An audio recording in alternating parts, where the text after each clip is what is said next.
What's up, y'all? We back with the Gentleman's Lounge for another week of entertainment for y'all ears, man. Shoot, I ain't here to entertain. I'm here to drop knowledge, man. Drop some gems, man. All type of shit, man. All type of shit. I'm here to educate. You know, you got myself, AJ, man. I'm here. You already know. We got Les. We got Jared. What's up? Man, you know, glad to be back, man. Feel like it's been a good minute. It has been. How was y'all Thanksgiving? It was cool. Yeah. I gained about like 7 pounds. I ain't gonna lie to you. It's definitely in the gut. Mine was a little dry. We went to Perry's Steakhouse. It was cool, but the food was. You went to the steakhouse? Yeah, we went to the steakhouse. We didn't cook this year. We kind of do it like every You went with your year. Yeah, well, my intermediate, my mom, my sisters, and my sister's boyfriend, and my nephews, Toxic. and no, he's gone. She got a good one now. Like dude's older. He's 35. This is the one that was moved in. Yeah. Right. So she found a new man, and they've been kicking it as of late. And you know, she kept him under the radar for about a year. They've been Smart. Shout out to you. Yeah, you know, so I feel him out a little bit, and he's a cool dude. He's a decent dude. Got a good head on his shoulders, and He's 35. You said 35. How old is she? She's 30. Okay, good. Yeah, good. it's my So twin sister. So they're about the same then. Yeah. Mm-hmm. So yeah, you know, she's men doing well mature for a lot herself. slower. So Yeah, definitely. And I know we've been going through a lot of stuff right now, man. I've been definitely dropping gems and everything like that, man. I guess we're gonna try and sit it back a little bit. And man, we were just talking about the whole Kanye thing and just mental health being like a huge piece. And I think especially in the Black community, man, it's crazy how much it's not addressed. You know, especially when it comes to Black men. But I mean, just overall, and shooting the last couple of years. Mental health has been a big piece. It's at the forefront now, bro. Absolutely. Athletes, just celebrities, everything, man, have really just been, like you said, to the forefront now. Yeah. It's a whole generation, man, because you like growing up, like our parents and our grandparents and things like that, like you tell them you're going to see a therapist. They don't believe in it. They like, what? You don't go sit down and talk to God. Exactly. God be your therapist. Like, Exactly. Yeah, like, They don't believe it's just it. so crazy. It's just I think it's just our generation. It's like we're starting to become more in tune with our feelings and our emotions and things like that. So we have to, address the things that we were taught as a child and some of the traumas that we had as a child because we kind of fucked up. We are. I think more today it's more acceptable to be vulnerable and be softer and in touch with your feelings And ask for help. And growing up it was kind of like you're supposed to be tough. You fall down, you scrape your knee. Hey, get up, man. You're supposed to be tough. Being like why soft. you crying? You soft. Everything's you being soft. You being soft. You know, man up. Today it's accepted a lot of to times be man vulnerable and be soft. So that's good, man. You know. Yeah, I can count all the times. I can count on more. It'll take me about 30 hands, 20 toes. 30 hands, 20 toes. God damn. just to count alone how because my father, he a tough exterior on the outside, bro. Like I never seen my pops cry. I was never able to show emotions around my pops. Like it was, what you crying for? You better suck that up. Like, what the fuck? Hey, I got a question. And alone, just my father telling me he loved me type shit. That rarely happened. I think that happened probably like the second or third time when I was an adult. Man, like, what the? And that's so crazy. And before you get to your question, I make sure to this day, I give my son kisses. I tell him I love him all the time. Like and it's not from a level of being soft, but I want him to know, like, yo, from a Black man to a young prince, like you should feel loved by your father. You should be told that you're loved, and it actually makes you stronger. Yeah. I mean, me and him be joking around to this day. And when it'd be different when he's like a little sensitive over something, and he like fall down, bump his knee, and I be hitting my chest like, let's go. Let's go. And then you'll see it, like he'll start smiling at me, and be like, He get in character. Yeah, I'm like, yeah, there we go. It's a proud dad moment. That's what's up, let's go. But then there's other times where I make sure that, if it's a time for him to be vulnerable and sensitive, I mean, my son's only 2.5, but still. There's a time where it's like, I don't want you to think that, you soft if you cry. I know in certain situations that they need to man up and be a little tougher than expected. But I mean, because you don't want nobody to just grow up and not know when and where to show your toughness and everything. It's a time and place for everything. So you want to teach your son and everybody else. You want to teach the person that you're raising to know it's a time and place for everything, to show your feelings, to show your toughness, all that. Yeah. Because you don't want to raise them soft, obviously, but you want to know that they do have feelings that they can bring light to. Well, the biggest thing I would say, and my bad, Jay, the biggest thing I would say is I'm confident who I am. And I want my son to be confident that, okay, my dad is comfortable who he is. So if I'm being sensitive one time, I have no problem being like, yo, I'm being a little sensitive. Like, my feelings were hurt. You know, ain't nobody gonna try me. Like, you wanna throw these hands? You still gonna get these hands. However, you still hurt my feelings. You still hurt my feelings, dog. And I tell you, but it took, we're gonna get into it, but it took a while to get to that part, or that particular journey where, you want to be tough all the time, but then once you get comfortable who you are and what you bring to the table and what you can actually do, you're like, yo, I don't care. I don't care who's calling me soft or nothing like that. Like, I know what I can do and I know who I am. And that's the biggest piece, especially in the black community.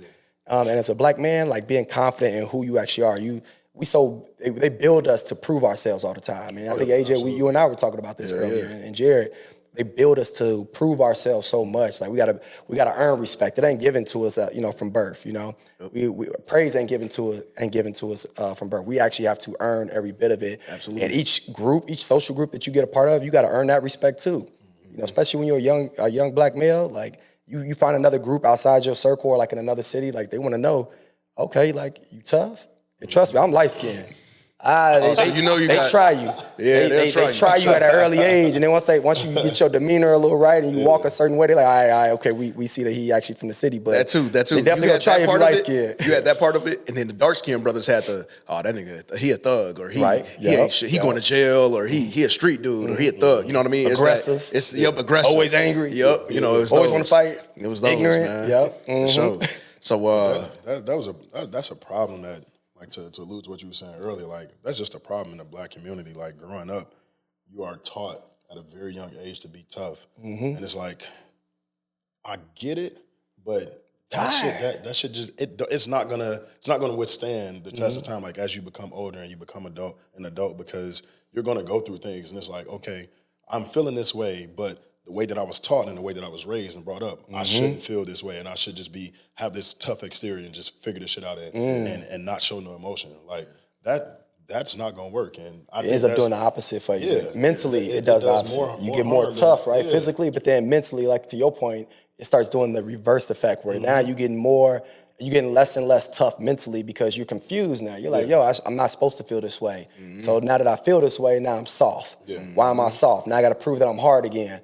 And now you got to go ahead and lash out on people just to prove it. And that bleeds into all type of relationships, like, whether it be relationships with women, relationships with friends, like the things that the traumas, so to say, that your parents kind of that they kind of lay on you as a child. Like, I don't think they really realize the lasting effect that it'll have. It's true. And I don't know about y'all, but I've never had a conversation with my dad about how he raised me and the issues that I'm dealing with now, or the things that I'm dealing with now, how it stemmed from how he was raised, how he raised me. I mean, I don't fault my dad because he did the best that he could with what he had. He did what he and knew. He learned from his dad, and he learned from his passed down. So it's like, I generational curses. You know what I'm saying? But, like, at some point, we got to take a step back and be like, okay, well, I knew how this made me feel when I was growing up. Right. And I don't want my child to go through the same thing. And I think that's what our generation is starting to realize now, which is making things a lot, I'm not going to say a lot easier, but we're more comfortable and more in tune with our feelings versus when we were growing up. Also, it's new resources. Also, I think we did have the same sources growing up, but it wasn't as broadcast as it is today, such as, therapy and different things like that, or it just was a different time period, man. I swear to God, I remember the first time that I told my dad I was going to see a therapist. He looked at me like, what you going to see a therapist for? Yo, and that was going to be my question for you, so in today's world, right, if you actually had a conversation with your dad tomorrow and actually expressed to him like, yo, I love you, I appreciate, how you did your best to raise me, however, like, there were certain parts of my life that I felt like I needed you to be more empathetic, a little bit more soft, like, or yo, this flat out hurt my feelings, or I needed you to be there. How would you think that conversation would go today? Because I can only think of two ways. So we kind of had this conversation when I told him initially that I was going through a divorce. And when I told him that I was seeing a therapist, and with me seeing a therapist, I was talking about how, I had to make sure that I was happy in this relationship too. Remember, I said the first thing happy wife. Happy wife, happy. That's tough. Just for those out there, it's only partially true.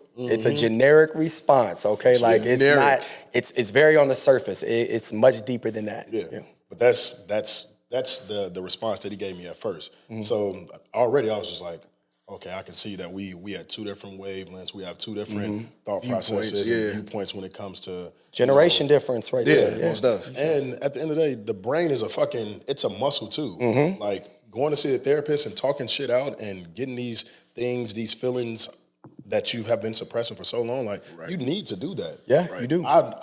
Because of the way I was raised, I suppressed a lot of shit when it came to my feelings. A lot of shit. And that bled into every relationship as I became an adult. And it was only when I started seeing a therapist that I realized that I hadn't even faced those traumas and those demons that I had as a child, which was the reason and the root cause of a lot of the issues in my relationship. You know what I'm saying? But like having a conversation with my dad, I don't think he would understand because I don't think my dad has ever gone to marriage counseling. Like I know him and my stepmom, they've had issues in their marriage, but like they may have gone to like a few marriage classes, but like want to actually see a counselor and try to work their issues out and talk it out. I don't think he's actually done that. So I don't think he would understand. Have you ever seen your dad vulnerable?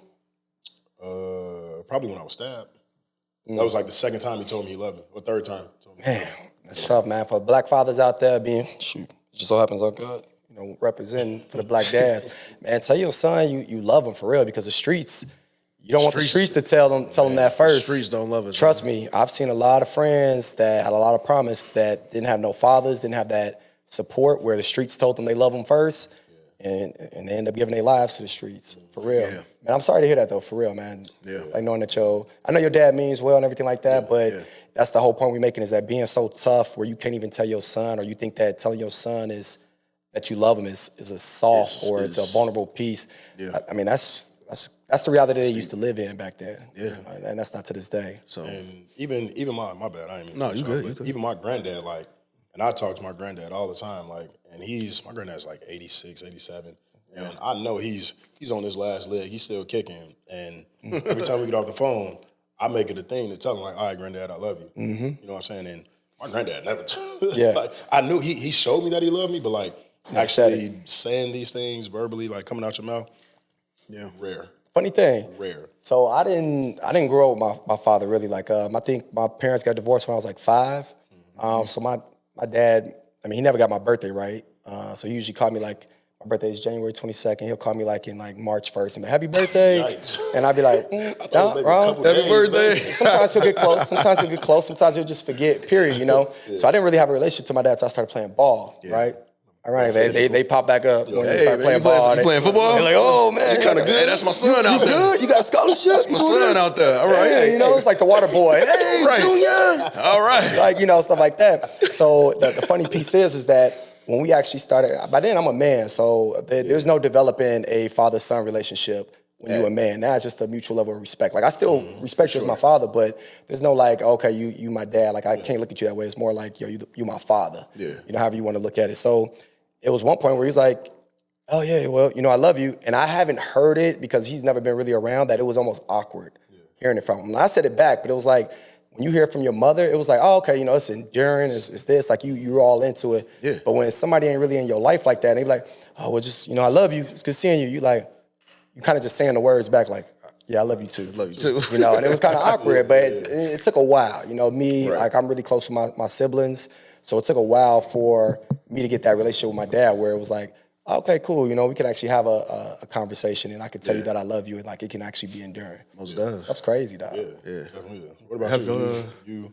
With me, my dad, he was always active. His meaning of I love you was telling me you the man. Like he always tell me like you the man. You got our ways of doing it. It's not bad. And my dad was one that was always present and there like at every game and shit. Football, track, whatever. And my mom was like the provider. She was always making sure I had food, making sure I had clothes, shoes. You know what I'm saying? But my dad was like the physical. My mom was obviously there, but she had other obligations, and so my dad was there to be there for sports games and sports events and just laugh with me and hey, let's that type of thing. So I got a good balance of both. Yeah, you know what I'm saying? So, but Yeah, look, both of my parents, I got a good relationship with both of them. You know, it's different. Here's the thing I got though. So how do you even recognize that you dealing with drama or trauma? Trauma. Like, cause I mean, that's the first step, right? Cause you get in denial so much, and of course with the black man, but even, you know, my sisters too, my black sisters out there, a lot of times we don't even recognize that we're dealing with stuff. And you don't want to be labeled as the angry black woman or the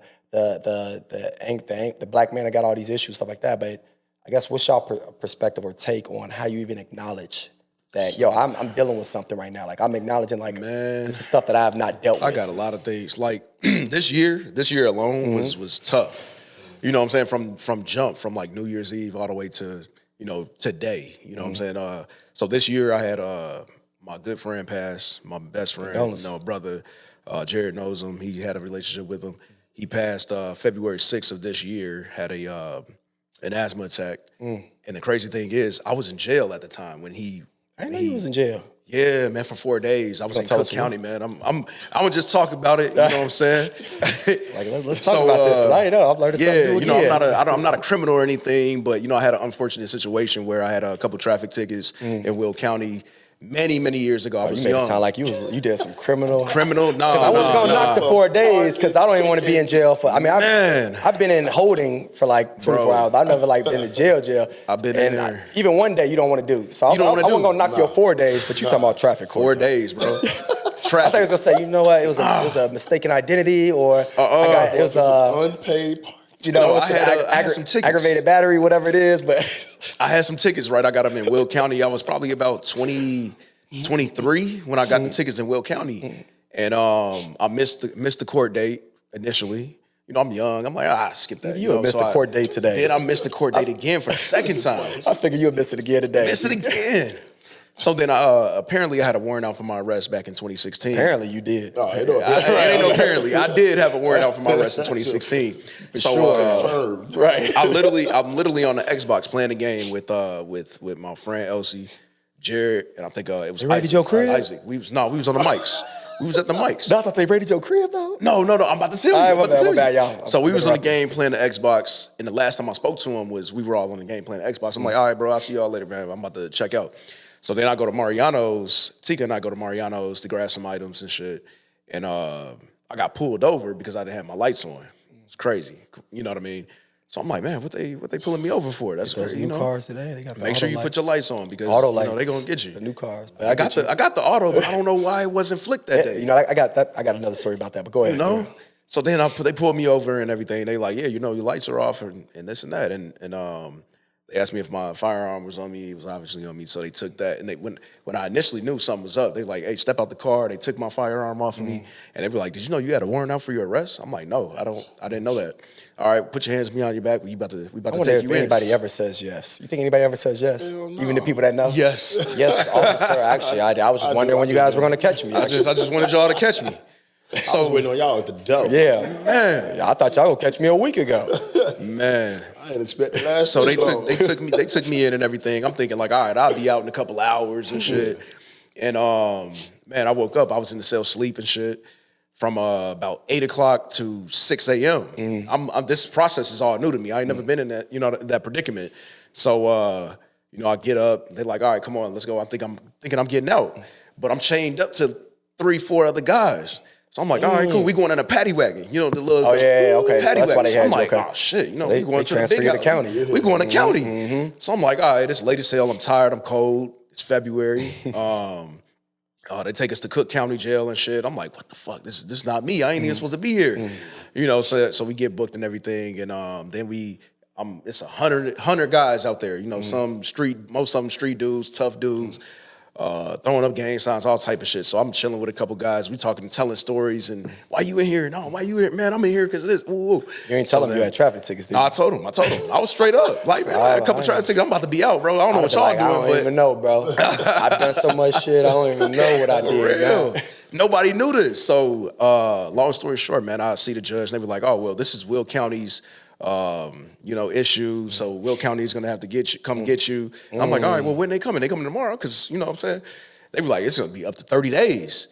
Immediately I was like, oh no, like I don't have 30 days to be here. I got a whole job. I got stuff to do. Right. So I'm panicking at that point. I'm like, I can't be in this and be in here for no 30 days. So I called my mom and everything, and she was like, "Yeah, we just seen that they're not giving you bond. Will County has to come and get you." And I'm like, "Well, I need something to shake. Like, I don't care how much it's gonna cost. I got the money. Like, let me know. Like, hire a lawyer. Whatever we got to do." I'm gonna need you to cut to the Man. end now. So, bro, I've been on the hook for it. I'm ready for that. Look, you ready? Right. Man, you ready? So, long story, I was in there for 4 days. It was quite an experience. You know what I'm saying? I ain't gonna talk about everything, but it was quite an experience, man. I mean, whoa. Let's backtrack real quick. Backtrack. Because you said like it was quite an experience. I ain't gonna talk about everything. Is this something? I seen some shit, man. Oh, you seen something? Nothing happened to you. Nothing happened. Oh, no. Anybody take your lunch money? Anybody take money? No. I was cool. Ain't nobody take your cookies? No, hell no. You gonna eat your cornbread? Right. All right. I was making sure you still good, brother. Yeah. So Will County came and I was in there from Friday to Tuesday. Will County came and got me on Tuesday morning. I go to Will County and spend a couple hours there until they process everything, and then my people came and got me. Man, long story short, like my mom, my grandma, Tika, it's too long. Too late. I'm cutting it short, people. I'm cutting it short. But man, so they come and get me, and I see everybody with long faces and everything, man. You know, I'm like, man, everybody, they're not happy to see me. So I'm like, well, I'm hungry. You know, I've been eating some bullshit for a couple days, and I've really been picking at it. I'm hungry.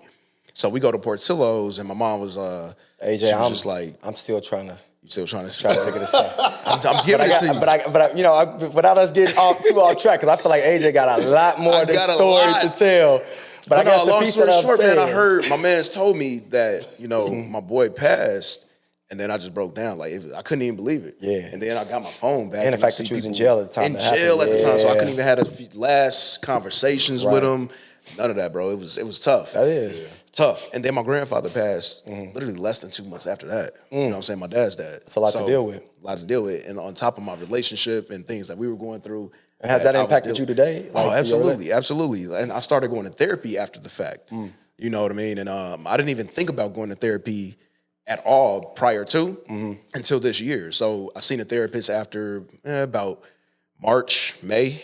And I did about 10 sessions with him. It was a black dude. It all worked out pretty well because I was going through it, man. Like, we were so super close. And, you know what I'm saying? Same thing. Like, if something happened with Jared, like, it'd be tough for me because we talk every day. And, you know, now with my personal situations, my grandfather passed, and then, like, with my relationship and all that at once, it was like, it was tough. It was tough. But it's helping, though. Therapy's helping, though, and everything. Yeah. I just talk through it, figure out what your... More in touch with my feelings, you know what I mean? And I probably cried more times this year than any year combined almost, man. You know what I mean? Respect, though. It probably feel good, too, though. Like, I actually acknowledge it. And I know, shoot, Jared, you go to, or do you still go, or have you been I haven't been in like probably like 2 months. Well, it's expensive. But she's a great counselor, though. No, she's great. She's worth the money. Yeah. But I think I had started counseling. This is my second go around in counseling. My first time was my last relationship because I just had to get to the root of like why I thought the way I thought about certain things or why I had trust issues with women. Did somebody bring the idea to you, or did you just say, you know what, I'm just gonna try this out, this therapy? No, they brought the idea to me. Like, and I was like, you know what, let me just try. And then going to the therapist, like my very first therapist, she hit me with a question like, who are the first people that you are taught to trust growing up? Mom and dad. Mom and dad, yeah. So one's missing. If you can't, if you're my mom, she always sold me. My mom gaslit me all the time. Like, she would always make promises that she couldn't keep, and I was a mama's boy, so you know what I'm saying. Like, after time, like even until I was in college, like she would make me promises that she couldn't keep, and like that just stuck with me. Used to being disappointed now. Yeah. And in relationships, like I would sometimes have trust issues with women, but I didn't really realize that was the root cause until I went to therapy, and my therapist was like, you know what? I understand why you have trust issues with women because your mom was the first woman that you were ever made to trust, and you couldn't trust your own mother. I can see that. You'd already had resentment toward women based off of the trust issues with your own mother as a child. But I wouldn't known that had I not gone through therapy and things like that. Yeah. And the second go round was when I learned about my whole communication. Everybody knows that my dad, like, it was do what I say. You know, no ask no questions, don't talk back. Like, whatever I say, you do. So I had to suppress a lot of opinions, my voice when it came to things that ways, how I felt about certain things. And that shit was evident in every relationship that I was in. And like just going through therapy and just learning ways to communicate better. And this is something that I'm going to continue to work on because I'm not where I want to be, but I do It's realize, a journey, dog. Yeah, You never get I there. do realize where I need to be for me to be healthy and for me to be the person that my significant other wants me to be when it comes to communication. I mean, I'm always going to be learning how to communicate with somebody because each person's communication style is different. Like you're going to have to figure out that and navigate that with your partner. And it's a two-way street. Yeah, but at least I know that I have the capacity to have a voice and not suppress my own voice. And you want to be heard. Growing up, like I didn't have that shit, and that shit fucked up most of all of my relationships because I didn't know how to navigate when I was feeling a certain way. Like I would always, like I said a couple episodes before, like I would always just shut down when it came to like my feelings. Dealing like, with issues. If you're talking at me, shut down. Because that's what happened with my pops. When my pops talk at me, I shut down. If I try to say something, who told you to talk? Okay. It's when Jared stops responding to me when I be texting about some stuff. And then I'll check him. I'm like, bro, and I'll call him out on some shit. Then he just stop responding. I'm like, oh, now you at work. All right, You at work. 3 hours. Right. 3 hours, now you at work. Now I hit him up again, and he'd be like, oh, no, I was in a meeting all day. I'm like, Bro, I was in a meeting, man. I said, man, a 3-hour meeting. right. But that's got to be. So how is that, What about you? Hold on, wait a minute. My bad. The hell? Let's hear it. Actually, by the grace of God, I was actually blessed, man, because, I grew up in a house full of women, so, to your same point, right? Like, one woman, you can go back and forth a little bit. Two, you can't get your point across. Like, my mom, my sister together trying to argue, like, a fact with them, like, I ended up shutting up. I ended up going to the basement, being by myself. My mom moved my room and everything to the basement because she like, all right, this house full of women, you need your own space, blah, blah, blah. So, I had a lot of anger issues back then. That's one of the reasons why she put me in football and I was playing basketball, track. Like, I just had to get the aggression out because I never felt like I was being heard or whatnot. But it took, man, for real, I didn't really get to a stable point until shortly after college, man, and it was discipleship. To be honest, I had a really good pastor, and it was a men's discipleship program that they had. Yeah. And it was all about balancing your cross. It was like the warrior, the friend, the lover, and there was one other one that I always forget.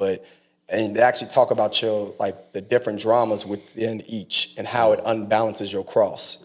Right. So, and one of the situations was they talk about as a man, a lot of times you're faced with two things growing up. Either you're too attached to your mom or you haven't had enough love or whatnot. So you're a little bit harder and how to detach yourself. So it got to the point where like my mom always had my back. I love my mom to death. Like she always was a goon for me, man, like for real. At the same time, I needed to detach myself and establish myself as my own man. So being able to go through that discipleship and actually process my feelings for my dad, I couldn't stand my dad. Like, I thought he was the greatest thing when I was like 5 or 6. When you're a kid, you think the parent that's not around is the greatest because they pop up with gifts, maybe. He never popped up with gifts, but he just popped up. He just popped up every blue moon, every blue moon. And it was probably like 3 times I can remember actually seeing him in my childhood. They'll pop up and you think they're the greatest thing in the world, but then you get a little older, a little bit more mature, whether it's high school or whatnot, you start realizing like, yo, my mom is the one putting in all this work, not my dad. So now you're resenting your father. And that's throwing your cross off. That's throwing your whole balance off. So going through this discipleship, it was like, okay, acknowledging where you fall at on this cross, and it gives you resources on how to fix it and balance it. And one of the ways was to detach myself from my mom. And that doesn't mean like distance yourself, but really stop leaning on your mom to like give you all like pick your relationships or try to find the perfect woman within your mom and stuff like that. Like, no, it's you being your own man and letting your mom know like, I got this. But then the other piece was acknowledging that I had resentment for my father. And it took some years, but however, by me having the understanding of what I was feeling and why I was feeling it, it helped my relationship with my father. And a lot of times as men, we don't even understand why we feeling the way we feel.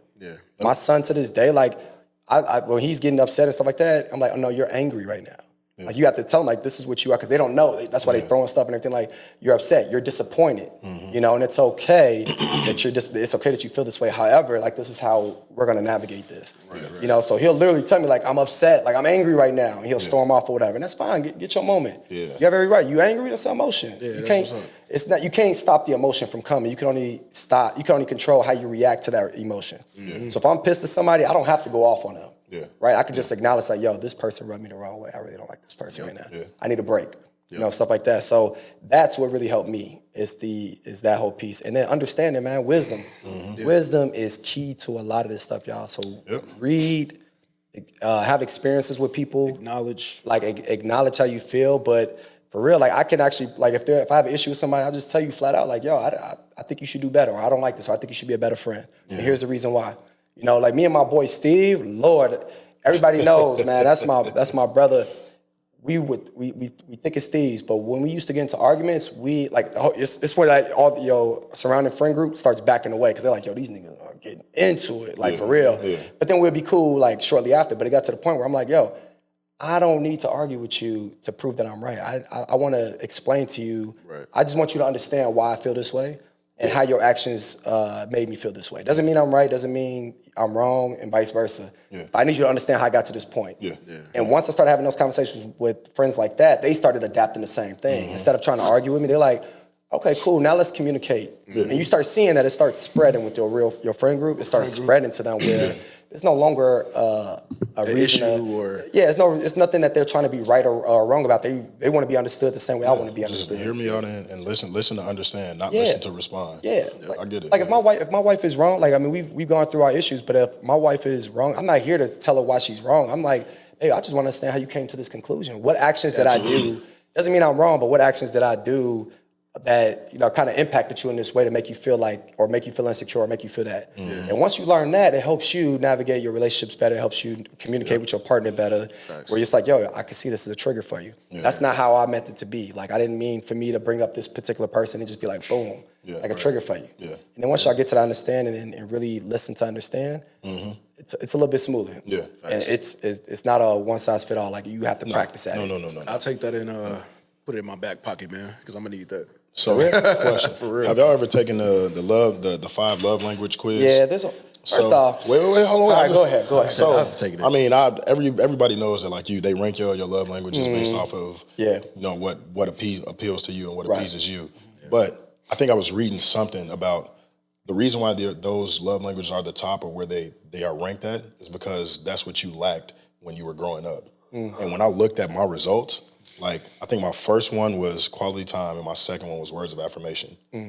My dad, I was actually close to that. Yeah, we would spend time, but like again, my dad was always tough love. My dad, so it's like, all right, my dad was my coach on my football team when I was in grade school, and then high school. Like he would always come to practices and things like that. But like, I always wanted to go out because I played football, basketball, and baseball. Like I always wanted to go on the field and throw the ball. I wanted to go in the backyard and throw the baseball, go to the basketball and just shoot around. Like I wanted to do all those things and spend quality time with my dad. I didn't get. And again, the whole words of affirmation. My dad rarely told me he loved me. You know what I'm saying? It was, I felt like everything that I was doing, even in school, like I never felt like it was good enough because my dad would. Progress reports. You know, progress reports that shit is not final. It's literally just where you are in the semester. If my grades weren't good enough, or if I had a C, like my dad took me off the team. And like he never really told me often that he was proud of me or that I was enough or everything that I was doing was good enough. I always felt like I had to do more. And that shit, that shit stuck with me and fucked with me for a very long time. Just like I think that's also still something I'm dealing with now because as an adult man, like I always feel like I have to do a lot and I have to do more because I never feel like what I do is enough. Even though I feel like even when I feel like I'm dead ass tired, I don't have the energy to exert to do anything more, but I always feel like I need to be doing more. You know what I'm saying? And that has been instilled in me since I was a child from my dad, and I don't want to do that when it comes to the kids that I have. Like I want to ensure that my kids know that no, I'm proud of you. Even a small win, a small game. Like I want you to know that anything that you do, any win, that we gonna celebrate it. You know what I'm saying? Because I want you to get in the mindset of oh my dad loves me. My dad Regardless. has always praised me. My dad has always made sure win that or lose. you know what I'm saying? Because I know how that made me feel, and I know the lasting effects it had on me as an adult, and I don't want to go through that with my child. And like I want to do as much as I can to try to change that narrative, because it's so many of us, so many black men have like, we don't want to. The hardest thing to do, I forget who I think I was talking to Frankie about this, but like the hardest thing to do is look yourself in the mirror and hold yourself accountable. You know what I'm saying? Like that's the hardest shit to do. Yeah. You know what I'm saying? And when you're faced with those traumas, what are you gonna do? Right. You either gonna continue to play victim, or you're gonna be like, okay, you know what? I realize this is what happened, and I know how it made me feel in that moment, how it made me feel then, and I don't want this for the rest of my life, or for any children that I bring into this world, any relationship that I garner, or any relationship that I have. And if you're able to master that, your relationships are going to be so fruitful. They're going to be so fruitful. But you have to be able to face those traumas head on. And it's not. Yeah, no, I agree with you. And like, so for us men, right? We get complacent sometimes. We need to tell our women that we appreciate them, that we value them, that they find, that we support them for real. Like, actually pay attention to the things that, even the small things, pay attention to it. You know, it means a lot. But then, you know, our women too, like, don't underestimate how much we need to hear that we are enough. We always want to strive to be better, but we're faced with so many situations where we're constantly trying to prove ourselves. And we need our women to back us and let us know, like, yo, I love you no matter what. Like, I'm here for you. So then I guess that takes me to my next piece, man, because yours is the most recent, right? What you going through a divorce, and I don't know, is it finalized? Is it not? What's today? Yeah, no, it was just it was just finalized yesterday, man. So with that piece, man, I like, and for one, it's just so we're clear, I'm sorry that you went through a divorce. I'm gonna still say going through, because it's a grieving process for real. Like, absolutely. And don't underestimate that grieving process. Like, you have to take time. There's levels to it, right? So you can't rush it. You can't be like, okay, we're divorced now, it's over.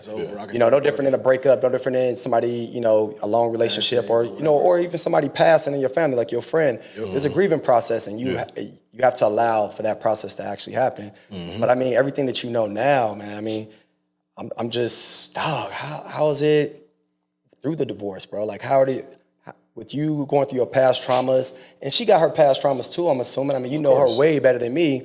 You know, is that something where you think like she's actually acknowledged and faced her past traumas, that she's still working through it? Or is it like, nah, it's oblivious and it's kind of on you? Are you still trying to push through it? I'm just trying to learn more about, man, that situation. So, I mean, I definitely was able to acknowledge the traumas that I was going through, because I saw that they were showing up in the relationship. You know what I'm saying? And I knew that coming into this marriage, like I wasn't perfect. Right. Like, I knew that 100%. But it also took us going to couples counseling to face those traumas and those issues from our childhood to kind of help guide the relationship where it needed to be.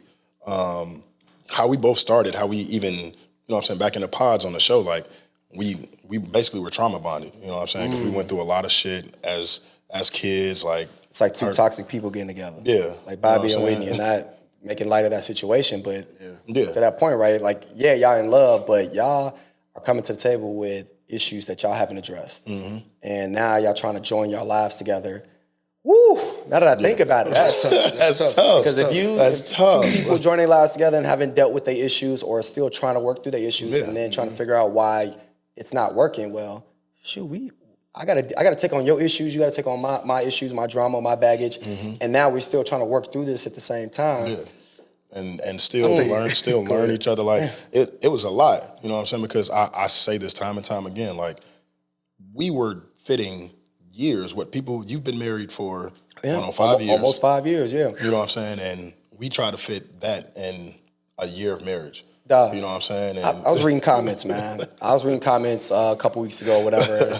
Because people in your business, you know, it don't really matter what people say, because it's your business. Yeah. But when you read these comments and people are like, oh, well, she was the second choice. Okay, let's address that real quick. All right. First off, no woman is the first choice. All right. Every man you meet, there's always going to be somebody else that he may be or may not be interested in. And the same way goes for women, right? Like they find a man, they're like, well, I got this other dude that's been in my DMs or talking to me. I might give him a chance. Well, it's, you know, you got to court somebody, right? Yeah. The other piece that you see is like, oh, well, you know, he was never no good, or, you know, we sorry that you had to, you know, go through this and this and that. But it's like, it's always two sides. And it doesn't diminish anything of how she feels. Like she's going through her grieving process, going through her grief too, but they don't realize that as a man. Someone else here who's grieving. Grieving too. There's someone else here. Yeah.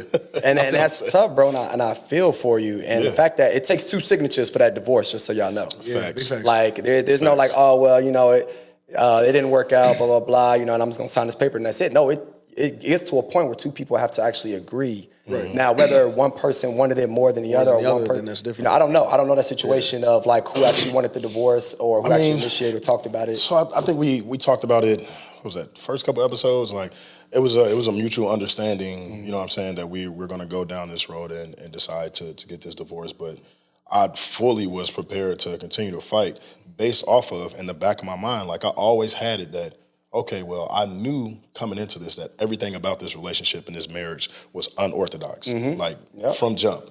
So I think I gave myself and our relationship more grace than what my partner did. And I think there was a lot of outside noise, a lot of outside chatter with, if y'all can make it to 1 year, y'all be good. That's the dumbest thing I've ever heard in my life. Our 1 year, just so y'all know, especially that 1 year that y'all went through. Our 1 year is not the same 1 year as everybody else's. Like we are trying. Our Somebody 1 year. find me that couple, bro. Even like y'all situation is mad unique, but y'all, I would let's go rough them up, bro.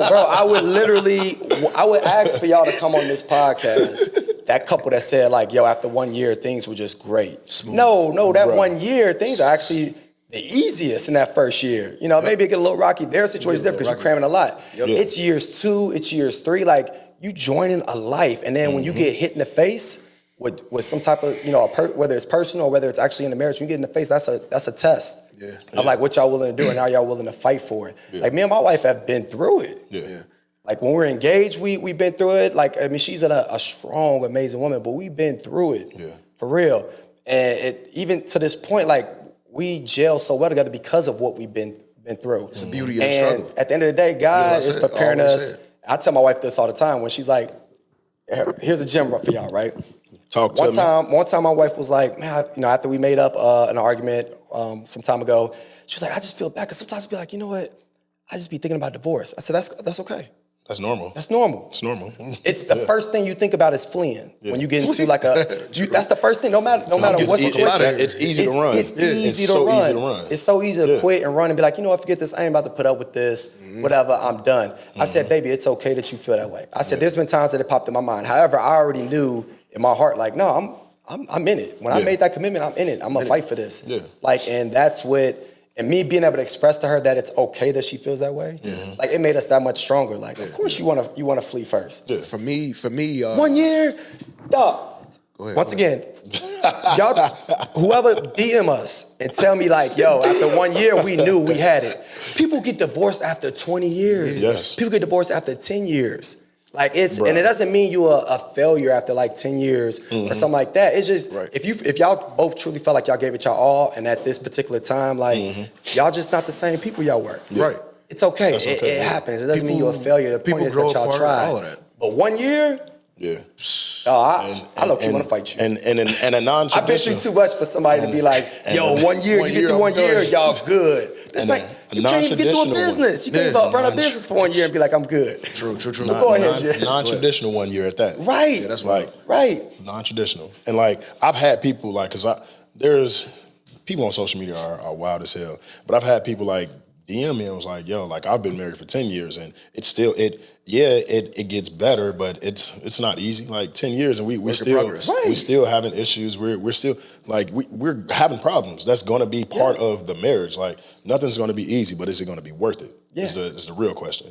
You know what I'm saying? And you're building something. And if you're building a building, right, you have all the blueprints you got, right? You got everything you need. You got the schematics, everything, all the tools, and I guarantee you, every project, as you building this building, you run into obstacles. Yeah, you run into issues. And then sometimes you run into things that are out of your control, whether it's the weather, whether it's the politics, whether it's the government putting some sanctions, whatever it may be, you run into an issue. Yeah, right? But what do? Either you can be like, you know what, this ain't gonna work, we're just gonna quit. Let's just shut the whole project down. Or you can be like, let's continue to build. Let's focus on solutions. Let's figure out how to make this work. And that's, in my opinion, that's how you build on a successful marriage, man, when both people are willing to continue to try. Yeah. Like I was, my mechanism for like my relationship now and past relationships, and then I'm gonna continue this mechanism going forward.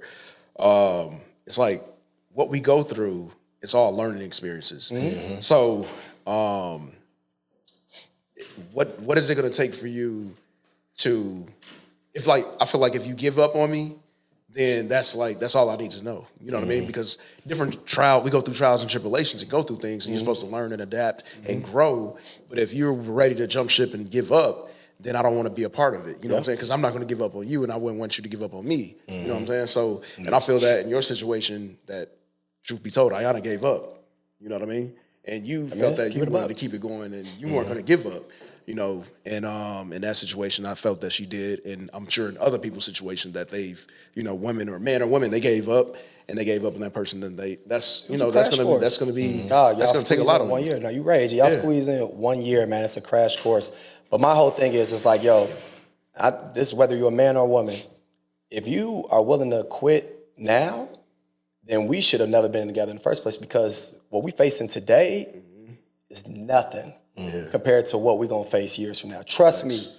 Like Jared, whenever you ask my advice, I only give it, other than that, I don't give you my 2 cents about anything, because at the end of the day, every marriage is yours. Yeah. If you ask me, I'll give it to you. But other than that, you gotta figure it out. The same way I gotta figure it out. But trust me, after almost being married for 5 years, whatever it is that caused y'all not to work, I mean, it's like you said, y'all eventually came to a mutual understanding, but it wasn't gonna work 2 years or 3 years, no matter what you did. And the reason why I say that is because going through what I know that me and my wife have gone through, it's nothing compared to what y'all going through.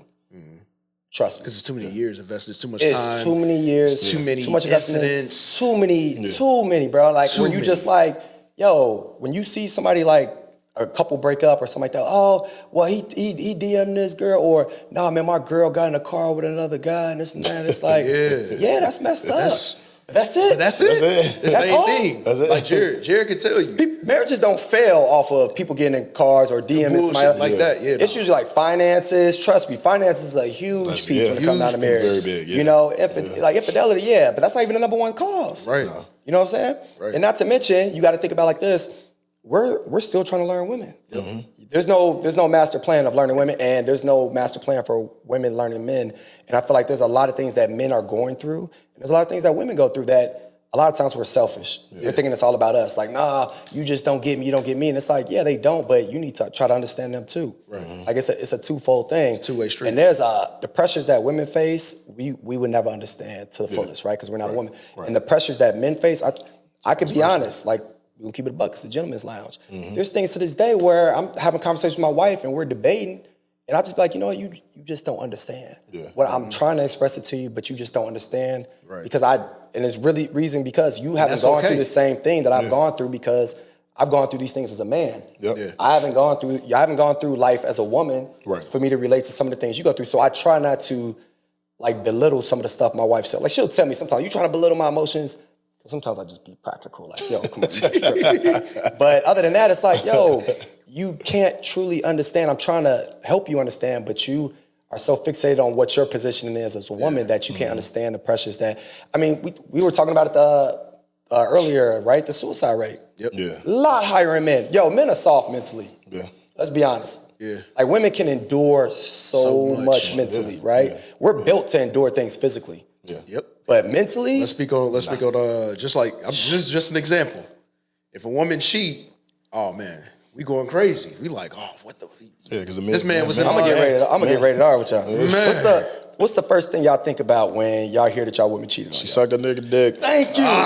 Chicks be like, that's what you really I'm like, it's a very submissive position. And the first thing I'm thinking about is my woman being on all fours or two, being submissive to this guy. I can never look at you the same. Like that. It's just like, yo, I can't take it. Mentally, I just can't take it. You bowed down to that man. Yeah. You did. But that's just how men think. Yeah. You know, and we can't handle these pressures. That's why the suicide rate is so much higher with men, you know. So, and I'm all for, like, I met Ayana, man. She's a dope chick for real. Like, she's been in my crib. We've done game nights. Hell, she played with my son before, my dogs. She's a dope chick, man, and you a good guy too.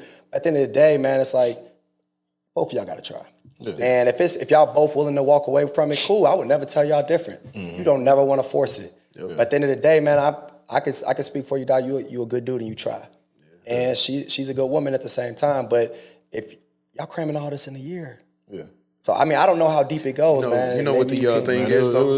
It was just got to stay focused. Discipline. That's all it is. Focus. I mean, it's more, but it's part of it. That's part of it. But it's also like you said earlier, like, we're two people who coming in with trauma, with baggage, and we're learning how to deal with this shit separately and together, and not trying to force whatever we have going on our partner. But inherently, it's affecting them, and we don't even know that.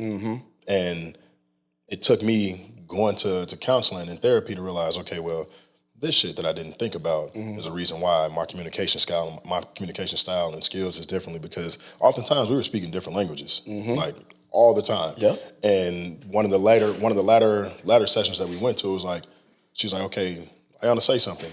And then she would have me repeat back how I received it. And a lot of times it's not what you was trying to convey. Not what you was trying to say at all. And it's just like things like that, like those are, you're not going to just know that and get that off bat.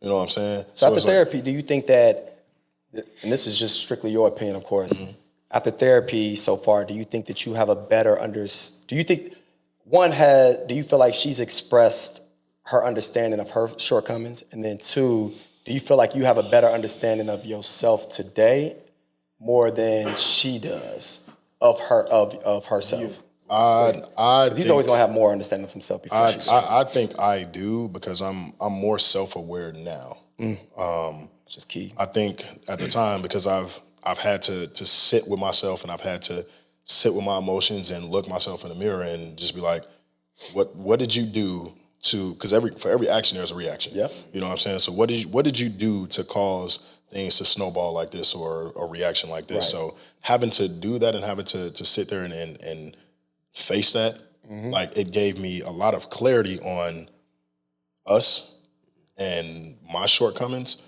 But I also think that there's a piece on her side too, where it's just like, okay, well, I wasn't in a relationship by myself. Right. Like, let's call a spade a spade. I wasn't in a relationship by myself. You know what I'm saying? Like, it takes two to tango, and I also need you to understand that you had shortcomings as well. You know what I'm saying? But, like, how do we get on a green pasture to where we both understand our shortcomings, and we're like, okay, what do we need to do to make sure that we're both getting what we need to make sure that we're moving forward in a positive way? Growth. And that's probably one of the biggest things that I've learned just going through therapy alone, is just being more emotionally intelligent. Yeah. I was never this emotionally intelligent at all. Like, this is all new to me, and I'm still going to continue to learn and grow with my emotions, because I'm getting older now, and, like, my thought process is a little bit different with a lot of things. So it's like certain things I would have put up with, or certain ways I would have reacted years ago is not the same as how I would react now. Today, So it's like therapy is definitely helping, and, like, I'm doing the necessary work that I need to do. You know what I'm saying? But at the end of the day, it takes two to tango. You know what I'm saying? Like, I just wasn't in a relationship by myself. You know what I'm saying? Like, we both had shortcomings. But I think I'm more aware of my shortcomings now than back then. You know, we're talking about men's mental health, and so what did you feel that you needed more out of her in the relationship, in the marriage, that you weren't getting, that you needed? Honestly, bro, probably more support, because it wasn't like I was just patience, support and patience, because, like, I wasn't intentionally, like, just trying to beat her up like a punching bag. Like, I just legit was not doing metaphorically speaking. Like, metaphorically. Like, I'm legit, like, We know you. learning. Right. We know. I'm legit just learning myself as a married man and how I can be the best I can be for my partner. And I also need you to be patient and grow with me because this is all new to me. Like I went from being single, engaged, married, all in a 7-week span. Right. Like this shit doesn't happen every day. No, you made a great point. And I mean, I know we could probably go into a whole nother episode of this. So we're going to think about making this an extended episode. So we're going to figure out. But like, I'll give an example, right? Not my own example, just the example period. Is that, one, men and women, they both got their idea of what a relationship is, right? And they both got their idea of what marriage is. Newsflash, like, not every marriage is the same. Right? So whatever idea you have, that's great to go in there with an idea, but you have to be very flexible. Okay? The second piece is, when it comes, this is going to be a personal example. No, that's not a personal example. No, go make it a personal example. No, but I just want to, I'm trying to make it simple for like the listeners out there. So that's why I was like, it's not going to be a personal example. It's like a dude leaving the seat up on the toilet, right? Most of his life. Let's just say he lived by himself or he lived with a house full of men, always put a seat up. And then when he gets married, all of a sudden the wife is like, putting the seat up, put the seat, you supposed to be putting the seat down. And then she gets mad when there's a couple of times. This doesn't happen to me because, like I said, growing up house full of men, I put the seat down. But what's it's so hard about just putting that motherfucker down for the woman though? Like, no, but it's a conscious thing though. It's like it's a behavior. Yeah. And the problem is that sometimes, whether it's the man in the relationship or the woman, they're thinking like, oh, my idea of marriage is this, so you shouldn't be doing this, right? And it's like, okay, let's talk about it. Okay, I agree with you. However, it's a trained behavior. It's a habit. So if I can't correct this, I can't just change this overnight. Right. And that's where patience comes. What was, for those of y'all who read the good book, love is patient, love is kind. Okay, so those are huge pieces right there. You have to be patient. You have to be kind. Love doesn't boast. And I say that to say, like, literally, I had an epiphany one day, and I just came to my wife, and I was like, you know what? That whole tit for tat thing, it's not love, and I apologize. Because we do it to each other, and I say, yo, I apologize that I would be like, see, I told you so. Or, see, I did that. That's me boasting. And that's not what love does. And being able to have that understanding, especially patience. And if anybody knows me, I'm usually a man of little patience. But when it comes to certain things, got no patience. Yeah, dog, especially with adults. I got all the patience with kids, but I just feel like adults should know better. But it's just one of those things where you have to take a step back and be like, you know what, this is a journey. Yo, whatever you thought, whatever Ayana thought, where all of a sudden y'all thought, oh yeah, we have this idea of marriage, it's going to be amazing, it's going to be this. Bullshit. It takes time. It takes work. And that's the only disappointing piece. Effort. Minus y'all, just making y'all agreement, because at the end of the day, I'd rather two people not be together that agree not to be together. Right. But the only disappointing piece is that I truly don't feel like the two parties collectively tried hard enough. Whether it's one side or the other, one person might have been trying harder than the other. However, when I'm reading these comments and everything, I don't usually get into comments and stuff like that. But they're like, oh, Jared, this, Jared. I'm like, yo, are y'all forgetting that it's two people in this marriage? Like, I don't comment on stuff like that. Jared slander on these comments. And naturally, you the guy, you gonna get slandered. Crazy. But to think, like, I've had conversations. You come to me with conversations of you actually just wanting to know. That's how I know when somebody's trying. When it's not just them trying to talk to me about proving their point, or more so like, yo, I need answers. I need help. Like, cool. Let's talk about it. Let's talk through this. I'm not gonna tell you what's right or wrong, but to that point of the therapist, I'm gonna give you a couple of resources that help me navigate through my issues with my marriage, and I'm gonna give you the same resources to do the same. The problem is that they only see one side. And that's the part that I'm a little disappointed in, man, with society, because you're a good dude, she's a good woman, but to put it on you as if like you weren't trying, or put it on you, it just sucks, man. It's very unfortunate. Nobody is perfect, and people have to realize that. You're going to go through trials and tribulations. You're going to go through different things with anybody. Not just friends, Jared and Ayana, myself and Tika, or anybody. They're going to go through things. It's just going to be a different story with the next person and the next person. If you choose to date other people or get married twice or whatever the case may be, it's going to be, different things that you're going to go through. But the difference is, are you going to choose to go through that with that person and build, or are you just going to run and because it's going to be the same thing, but you got to continue to build and do better. Jesus came down here and knew that we were all doomed. Let's just say that. Jesus like, yo, y'all some fools. Y'all, my dad about to destroy all of y'all. But I'm going to come down here and take y'all pain. I'm gonna have the patience to work with y'all. I'm gonna have the patience to come down here and really give my all to y'all. And that's what marriage is. Yep. Two become one, right? Yep. And that's exactly what it is. There's people that have been married for 40 years and are miserable. I would never. It is. I would never live with somebody and just be miserable in a marriage. I'll tell my wife tomorrow, like, yo, this isn't gonna work. Like, I refuse. Like, my happiness has to come first. Because it goes back to the episode we were talking about. Yeah. If I'm not happy, Mental health. mental health, right? Yeah. If I'm not happy, then how can I really be a great dude and provider to you? And if you're not happy, how could you make her happy? That's what I'm saying. Yeah. You know, so I can't. fact. I'm gonna go through the thing, man. So I know, man, we went through a lot, and to be honest, This could be we a may whole have night. to we may have to knock it into gotta wrap another it up, fellas. episode. Yeah, it's some more. It's definitely some more to unpack there for sure. Bring an expert on, man. But really, I want to dig. I'm pretty sure that listeners want to dig deeper, man, and kind of figure out, because they all in your business anyway. They want to dig deeper, just like, yo, how you feel? Yeah. Like, you just went through a divorce, dog. Like, it sucks, and I'm sorry that you went through it. And like you said yesterday, Yeah, yesterday. that's tough, man. I could tell the energy's a little bit different, man, because I could tell it's on your mind. Yeah. There's somebody I saw that y'all were in love. Like, bro, when I said yes, like I was like, bro, I'm legit one and done. Like I wasn't trying to. This was not my expectation. 14 months later, like I never. And I agree with you, because I had a cousin, and this is why I knew, because I'm like, I ain't going to my friend's wedding if I didn't think they actually loved the chick. And I actually asked him, like, bro, is this serious? And like, he told me, he was dropping all this information about it. I'm like, okay, you really interested in her? Like, you could possibly love her, even though you told me you did. My cousin got married in Cabo. Literally like, yo, I love this girl, blah, blah, blah. They got divorced 2 weeks later. That's crazy. And I was pissed at him, because I'm like, bro, you wasted my time and money. That's I love my crazy. cousin. The girl that he was with, I love her too, man. Shout out to her. But I'm like, bro, you wasted my time and energy, because I had to fly me and my wife out there to be a part of your wedding in Cabo, big resort. You know, the resorts want all the money and stuff like that. And 2 weeks later, that's not even trying. To me, you already kind of had your idea that this may not work. I would have been like, don't even get married. But to your point, man, I was at your wedding. Mm-hmm. Literally was at your wedding. I saw y'all. Yeah. I saw y'all interact, man. I saw y'all together. Like I said, y'all was at my crib. I even hosted a dinner for y'all. Yeah, you know, you did. You know, and I could see the love. So it wasn't like it wasn't love. It's just like you said, man. It's just couple underlying issues, couple traumas. Right. You know what I'm saying? Timing probably wasn't right. You never know, because I mean, timing is big too.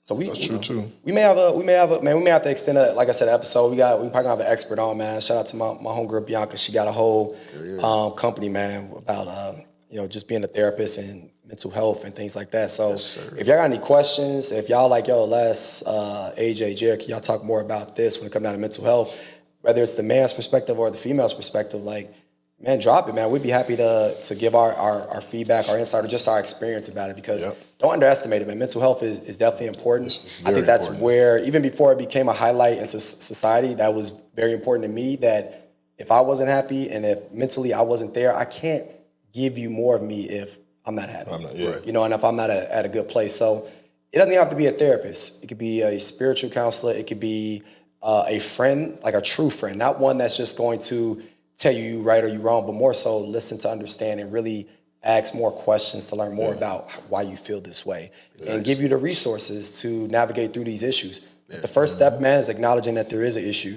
Yep. All right. Accountability. Yep. Accountability, and I'm big on that. So that's the first step, is acknowledging that there is an issue. The next piece, man, is actually seeking help, wherever that may be. But you got to see. You can't do it by yourself. I can't do it. As black men, we try to do it all the time by ourselves. And it took me to my spiritual counselor and everything like that, man. It took a lot, and then just being able to trust in my wife.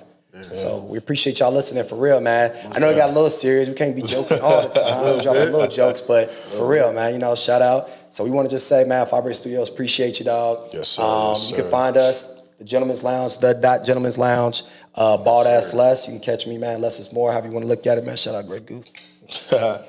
You already know it's your boy, the J Jones _05. Hey, man, don't let your traumas define you, man. Face them fears head on. Face them head on. Yep. Yes, sir. Real. Y'all already know it's Handsome Phenom. It's AJ, man. Follow me on Instagram. Y'all know. Face them head on. It's like I tell my son, right? Just tell my son. Man, I gotta see your son do that for real. Oh, yeah, you gotta see. I'm funny as recording. hell, bro. I'm recording. Hey, do Jackson funny I'm as gonna be looking hell, at me bro. like, what? I'm like, you okay? You okay? You be like, yeah. I'm like, what are we? You be like, That's right, dog. Yeah. Subscribe. Man, for real, don't forget, man, YouTube channel, man. We got all these Spotify. followers Y'all on have a good Instagram, night. and ain't nobody subscribed to the YouTube page. Stop playing with us, please. We love the support. I'm just gonna block y'all, to be honest. Like when we get to the spring session, man, I'm gonna block y'all. I'm like, this the follower? Oh no, block them because they ain't subscribed. Nah, for real, man. Appreciate y'all. Shout out. Yes, sir.